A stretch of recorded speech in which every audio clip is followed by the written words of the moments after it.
I mean, Orville D, even with all the controversy that surrounds this unit, is still very good, and he gets the job done. That's all I gotta say. But if you guys don't know, Orville D is our 8th anniversary character, and he is definitely something to be reckoned with, especially if you don't have some of the other better options. And even if you do, you might consider him here and there just based off of some of his passives and stuff. Either way, let me give you a very quick rundown of him because he's super simple to play. The entire thing about Orville D is just like how it was with Fire Orville. You want to get him into his liberation mode so he's able to spam his super equip. For Orville D, it's going to be his super art. Get him into the super art so he unlocks his super equip. This is what the super equip does, by the way. After you have his super art, pretty much you want to make sure he never falls out of it. And what I like to do is, if I'm playing him on auto, is I like to set it to where I'm using his super art once and then going into his art to get some attack stats and then going back into his super art. You can weave in the true art here and there, but I never found a use for it considering that I'm always running this guy alongside Fearin. But if you're not running a character that already gives 100% defense ignore, you might want to try to incorporate that into your auto or just your gameplay in general. Now, since we know that we want to get him into his super art as soon as possible, the best thing we can do is just load this guy up on tons of art gauge. I would also highly recommend that you guys do not go with Orville D's true weapon, even though it is okay when it comes to giving him a bit more damage and stuff.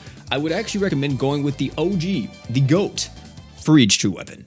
The reason for this is because for each true weapon instantly gives all god units 20% equip CT just for having it on. And considering that Orville D super equip is a 6-second cooldown, you're going to want this to be as quick as possible. And there you go, you now know everything you need to know to be able to use Orville D to his fullest. For the most part, when it comes to team building, you kind of have a few different things to go for here, like using them on a mono light team or a mono fire team. For this specific video, I'm just going to be focusing on mono light because that's my favorite element. And speaking of the mono light team, this is it. Orville D, BF Emperor, Fearin, and Saitama. With this team, we have a ton of defense, even without Kenshin being here, thanks to all the defense slots we have. Not to mention, Orville D comes with 30% crit res for the entire team, which helps out in various different boss fights. Apart from that, BF Emperor, even though he is an old unit, is a perfect synergistic partner with Orville. Fearin is here as a no-brainer. We need a lot of art shit on this team, especially to get this team going. And the fact that we can just throw Fearin on here, we get tons of art gauge, tons of damage ups, and even a bit of healing with the stats up. What's not to love? And then of course, the GOAT himself, Saitama. Saitama is a bit weaker on this team compared to like just the regular mono light team with Kenshin, since we don't have the attack stacking here. But he's still great as just this defensive powerhouse, and he still hits very hard even without a ton of attack up here. And let me just tell you, man, this team does work. Literally, the strategy, as I mentioned before, is getting Orville D into his super art ASAP. And with the playstyle that I go with is literally just supercharging this man. The faster Orville can get into that super art, the better off the rest of the team is going to be. Orville, boss Orville, let me say, couldn't even handle the heat whatsoever, and I actually had to slow down here at the very end just to make sure that we were able to deal enough damage to burst through this final threshold. By the way, if you try to do this fight, make sure that you burst through this final threshold. You do not want to try to tank this attack unless you're using like Kirisame on mono fire. But as you see here, let's look at the damage charts, and not too shabby, you know what I mean? Not too shabby, but as you see, Saitama is still so close to this man, even considering that Orville has all these different damage ups, and the only damage up that Saitama has is from the ratio passive. I will say, unfortunately, Orville does not have this ratio passive. If he did, oh my lord, he might actually be able to fight some other characters off of mono light. As for the next fight we went up against, I decided to fight the Bluebird, which I think is in chapter 30, if not mistaken. This fight did take a bit longer than any of the other fights because the only accuracy equip we have is Pronimios. Also, I apologize for the game being a little weird looking. I forgot that I was too zoomed in on my emulator, so yeah. Another thing that Orville does that's a bit of an unsung hero is the stats up that he gives on his true art. Sure, I don't really use it too much, but in a fight like this where Fearin is going to get pushed a bit, considering that we're going to be on lower HPs, being able to weave in that true art here and there just to buff up everybody's health is very, very good. Especially once I've already did all of Fearin's stacks, there's no way for me to be able to heal us with this team, at least, you know, what we have at the moment, apart from Lisa Smart Skirt, of course. Also, this was a very good fight to show this off at because in the middle of it, the boss actually gains crit rate. And what does Orville have?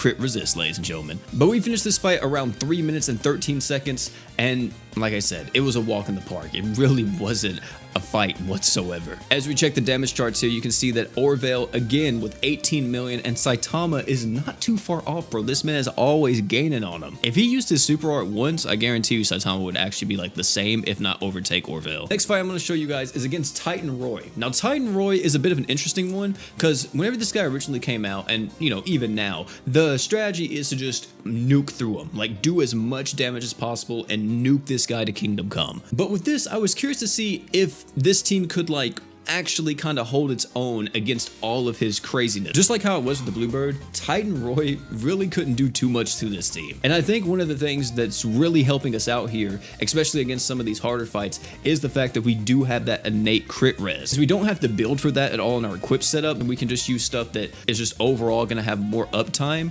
and make us just tankier in the long run. Just like how it was with Fire Orville, the equipment damage that Orville D does over time adds up very quickly. Like the boss is getting hit every few seconds with a 20k attack that is getting buffed up to Kingdom Come by all of Orville's passives, not to mention the rest of Orville's team. We got a little close to dying. We did, you know, everybody's on one, but you see Big Daddy Orville got a little bit more HP. Look at the charts. This time, Orville definitely outdamaged Saitama with the 25 million, almost at 26 million from him. Now, one last thing I want to show you is not really a team built around Orville, but a team that Orville could possibly enable. And I'm using Cigar here as an example, but you can really do this with anybody that has this built into their kit. Since Orville's equip has such a high modifier at 20,000, and the fact that BE generates based on how much damage your equip actually does, so of course the higher multiplier, more BE, you can wind up running a team where you have a BE output up. Even if it's something like 75%,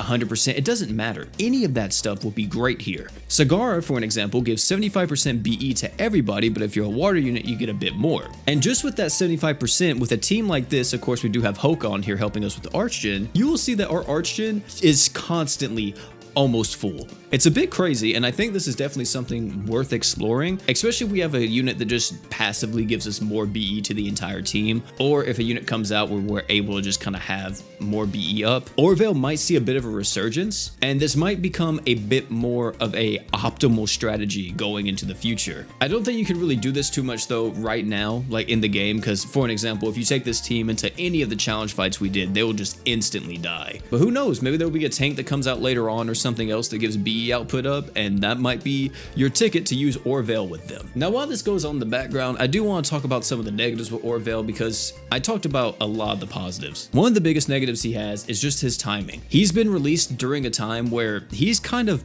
past his prime. Unfortunately, there's all these other characters that have come out, especially on Mono Light. It's hard to slot this guy in, because let's look at this very realistically. If we want to buff up Saitama in the best way possible, and the reason why I say Saitama here is because arguably the best character Mono Light has, you're going to want to make sure that you're always running Kenshin, because he stacks attack. Well, on top of running Kenshin, you want to make sure that you run Firin, because Firin gives you so much arc gauge plus additional damage. Finally, you wrap that entire team up with Young Imp, and there you go. That team has so much Archgen, so much damage up, and Saitama's going to be able to hard carry the entire game while giving you tons of damage mitigation. Of course, you can do variations of this team and wind up taking out Firin for BF Emperor, but if you take out Firin for Orville, the team feels very slow, and it feels really bad to play, especially whenever you're trying to get to that super art right out the gate. Once you get everybody going, it doesn't feel as bad, but I don't like that initial startup period, and I'm almost positive a lot of you guys aren't.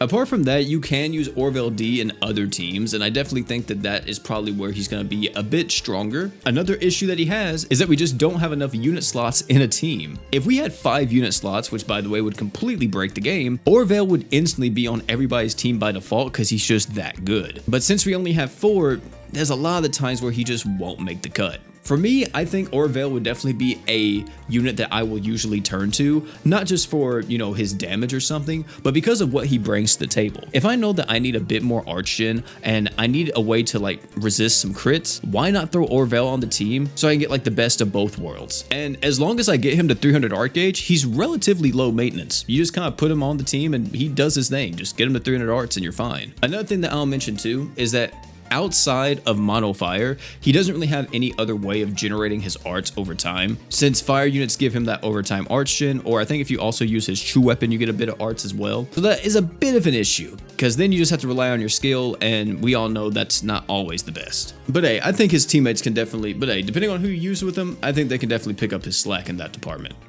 Either way, you guys let me know down below in the comment section how you all feel about Orville. Overall, I would say Orville in this current day and age, even with his age, I would still put him like high A tier, possibly breaking into the S tier. Just because his usefulness in certain situations, especially against bosses that crit, could be invaluable to you, and if you're able to formulate a team around him, he's definitely not a bad unit. However, if you already have the better options, like a lot of the other S tier mono light characters, it could be hard to slot him in. But hey, you guys let me know how you feel about him down below in the comment section. Do you like him? Is it kind of whatever to you? Is this like your favorite character? Let me know all that type of stuff down below. Oh, and one more thing before you all leave, don't forget to drink water.